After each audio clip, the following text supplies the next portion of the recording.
DSC రాయకుండానే sports కోటాలో ఉద్యోగాలు ఇచ్చారని విమర్శించారు వైసీపీ అధినేత వైఎస్ జగన్. ఫేక్ సర్టిఫికెట్స్ తో తమకు కావాల్సిన వారికి స్పోర్ట్స్ కోటా ఉద్యోగాలు ఇచ్చారని జగన్ ఆరోపించారు. ఆశ్చర్యం కలిగించే విషయం ఏంటంటే అసెంబ్లీలో ఈ మాదిరిగా బ్యాటింగ్ చేస్తారు కానీ పక్కన మండలిలో 4 రోజుల నుంచి స్తంభింపజేస్తూ ఉన్నారు. ఇదే డిఎస్సి అనే సబ్జెక్టు మీద చర్చ జరగాలి అని, లోకేష్ రాజీనామా చేయాల్సిన అవసరం ఏముంది అని చెప్పడానికి సాక్ష్యాలు ఆధారాలతో వాళ్ళు రెడీగా ఉంటూ, సిబిఐ ఎంక్వైరీ చేయాల్సిన అవసరం ఎందుకుంది అని చెప్పడానికి వాళ్ళు సిద్ధంగా ఉంటూ సాక్ష్యాలు ఆధారాలతో రెడీగా, పక్కన కౌన్సిల్లో మాత్రం డిస్కషన్లోకి రానిరు. తయారీ, పరీక్షా నిర్వహణ ఈ 2 బాధ్యతలు ఒకే వ్యక్తి చేయడం వల్ల చెక్స్ అండ్ బ్యాలెన్సెస్ పూర్తిగా తొలగించడం జరిగింది. దీనివల్ల స్కామ్కు మొట్టమొదటగా బీజం పడడం జరిగింది. అందుకే సిబిఐ ఎంక్వైరీ అన్నది అడగడం జరుగుతూ ఉంది. ఒకే వ్యక్తి చేతిలో ఈ బాధ్యతలు ఎందుకు పెట్టారు, ఇలా చేసినందువలన చెక్స్ అండ్ బ్యాలెన్సెస్ లేకుండా పోయి లీకేజీకు ద్వారాలు తెరిచినారు కాబట్టి.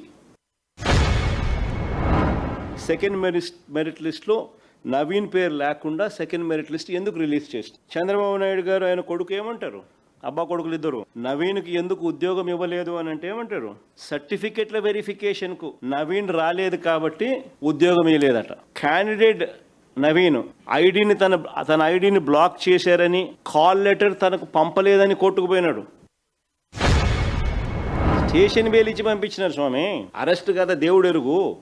అబ్బా కొడుకులు ఇద్దరు అసెంబ్లీలో అంతగా అబద్ధాలు ఆడుతున్నారు.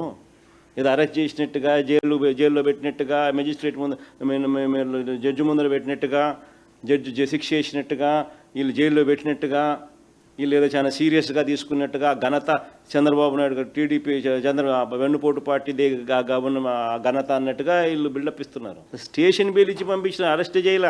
ఇంత దారుణంగా అబద్ధాలు ఆడుతున్నారు, ఇంత దారుణంగా కేసు నిర్వీర్యం చేస్తున్నారు, ఇంత దారుణంగా కాపాడుతూ ఉన్నారు. అప్పటి ఏపీపీఎస్సీ పరీక్షల్లో ఇప్పుడు చంద్రబాబు నాయుడు మాదిరిగా పేపర్ లీకేజ్ జరగల. ఇప్పటి డిఎస్సి మాదిరిగా ప్రశ్నపత్రాల విభాగంలో పనిచేస్తూ ఉన్న అవుట్సోర్సింగ్ ఉద్యోగులకి ఎవరికి ర్యాంకులు రాలా, ఎవరికి అనుకూలంగా ప్రత్యేకమైన జీవోలు తీసుకొని రాలా, ఎవరికి అనుకూలంగా మేము మా హయాంలో ప్రత్యేకంగా ఎవరికి ఫేవర్ చేయాలని అనుకూలంగా ప్రత్యేకమైన జీవోలు తీసుకొని రాలా. పరీక్షలే రాయకుండా ఎవరికి ఉద్యోగాలు ఇవ్వాల. పరీక్షలే రాయకుండా ఉద్యోగాలు ఎవరికి ఇచ్చిన పరిస్థితి లేదు మా గవర్నమెంట్లో. ఉద్యోగాలు అమ్ముకున్నట్టుగా, డబ్బులు ఇచ్చినట్టుగా, బేరసారాలు చేస్తున్నట్టుగా ఆడియోలు, వీడియోలు, ఇలాంటి ఆధారాలు ఏ రోజు కూడా మా ప్రభుత్వ హయాంలో బయటికి రాలా.